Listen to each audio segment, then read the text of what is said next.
திருப்பரங்குன்றம் மலை சர்ச்சையில் ஒற்றுமையாக வாழும் உள்ளூர் மக்களின் கருத்துக்களை சிறப்பாக எடுத்துரைத்ததாக புதிய தலைமுறைக்கு அமைச்சர் சேகர் பாபு பாராட்டு தெரிவித்துள்ளார்.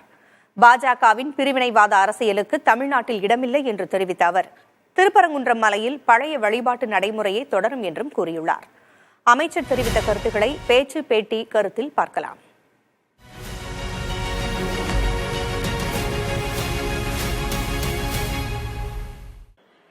இந்த ஆட்சிக்கு ஒரு அபாயத்தை உருவாக்க வேண்டும் என்று நினைக்கின்றார்கள். நேற்றைய அந்த போராட்டம் என்பது தேவையற்ற ஒரு போராட்டம். பல ஊடகங்களுக்கு இந்த நேரத்தில் நான் நன்றி சொல்ல கடமைப்பட்டிருக்கின்றேன். பல ஊடகங்கள் நான் பார்த்த வகையில் புதிய தலைமுறை, தந்தி போன்ற டிவிக்களில் அந்த பகுதியுடைய மக்களுடைய பேட்டிகளை எடுத்து, இஸ்லாமியர் மற்றும் இந்துக்களுடைய பேட்டிகளை எடுத்து, நாங்கள் அண்ணன் தம்பிகளாக தான் வாழ்ந்து கொண்டிருக்கின்றோம், எங்களுக்குள் எந்த விதமான பிரிவினையும் இல்லை, தேவையற்று இந்த பகுதியை சாராத வெளியூரில் இருந்து வருபவர்கள்தான் இந்த பிரச்சனையை கையில் எடுக்கிறார்கள், ஆகவே இது தேவையற்ற பிரச்சனை என்று அந்த மக்களே எடுத்து கூறியிருக்கின்றார்கள். அப்படி என்றால் இந்த பிரச்சனை தேவையற்ற ஒரு பிரச்சனையாகத்தான் நாங்கள் கருத வேண்டியிருக்கின்றது.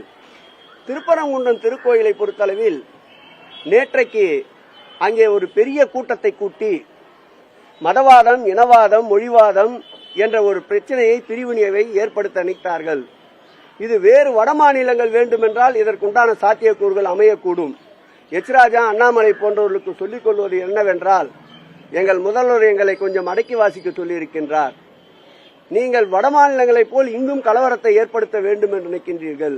இங்கே இருக்கின்ற முதல்வர் உறுதிமிக்க முதல்வர், இரும்பு மனிதர். எங்கு கலவரங்கள் ஏற்பட்டாலும் இரும்பு கரம் கொண்டு அடக்க தயாராக இருக்கின்றார். ஆகவே இந்த மண்ணில், பெரியார் மண்ணில், திராவிட மண்ணில், திராவிட மாடல் ஆட்சியில் இதுபோன்ற நிகழ்வுகள் நடைபெறுவதற்கு ஒரு காலமும் அனுமதிக்க மாட்டார். அங்கே இஸ்லாமியர்களும் இந்துக்களும் மாமன் மச்சான்களாக சகோதரத்தோடு வாழ்ந்து கொண்டிருக்கின்றார்கள். பாரதிய ஜனதா கட்சி தமிழ்நாட்டில் அந்நியப்படுத்தி அதன் மூலம் தேர்தல் லாபம் காணலாம் என்று நினைக்கின்றார்கள். 2026ஆம் ஆண்டு மக்கள் வெகுண்டெழுந்திருக்கின்றார்கள்.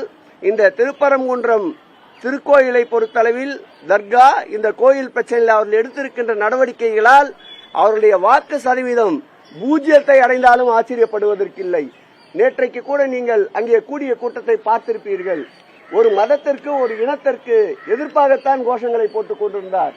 பொறுப்புள்ளவர் என்று சொல்லிக் கொண்டிருக்கின்ற பாரதிய ஜனதாவில் இருப்பவரே ஒலிபெருக்கியை பிடித்து மதத்தால், இனத்தால் மக்களை வேறுபடுத்திக் கொண்டிருக்கின்றார். இந்த ஆட்சியை பொறுத்தளவில் எல்லோருக்கும் எல்லாம் ஏற்கனவே என்ன வழிபாட்டு நெறிமுறைகள் இருந்ததோ, என்ன வழிபாட்டை தொடர்ந்து கொண்டிருக்கின்றார்களோ அதுவே தொடரும்.